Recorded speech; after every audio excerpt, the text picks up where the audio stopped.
Bhojpuri industry की star यानी अक्षरा सिंह अक्सर अपनी फिल्में और गाने को लेकर चर्चाओं में तो रहती ही हैं, लेकिन सोशल मीडिया पर अक्षरा हमेशा कुछ विवादों में भी घिरी रहती हैं और कुछ मुद्दे को लेकर कभी कभी उनकी चर्चाएं सोशल मीडिया पर वायरल हो जाती हैं। और एक बार फिर सोशल मीडिया के ज़रिए ही अक्षरा सिंह ने अपने दर्द को और भोजपुरी इंडस्ट्री में हो रही भेदभाव का जिक्र किया है।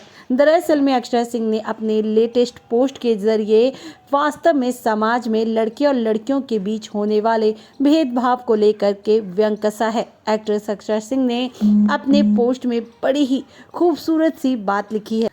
बता दें, अक्षरा सिंह ने कहा कि हमारे यहाँ जब कोई पुरुष नाम करता है तो सभी उसकी सराहना करते हैं, और वही काम अगर लड़की करती है तो लोग उसे हतोत्साहित करते हैं, यानी डीमोटिवेट करते हैं। कोई भी उनकी सराहना नहीं करता। बता दें, अक्षरा सिंह ने सोशल मीडिया के ज़रिए अपनी काफ़ी खूबसूरत सी बातों का जिक्र करते हुए लोगों को ये एहसास दिलाने की कोशिश की है कि आप लड़कियों को हमेशा मोटिवेट करें, उन्हें आगे बढ़ाएं, लेकिन ऐसा नहीं होता है। फिलहाल बता दें, सोशल मीडिया पर अक्षरा इस पोस्ट को करने के बाद काफ़ी लोग उनकी सराहना कर रहे हैं, तो काफ़ी लोग सवाल उठा रहे हैं इंडस्ट्री पर का क्या, और पूछ रहे हैं सवाल कि क्या वाकई में भोजपुरी इंडस्ट्री में होता है भेदभाव।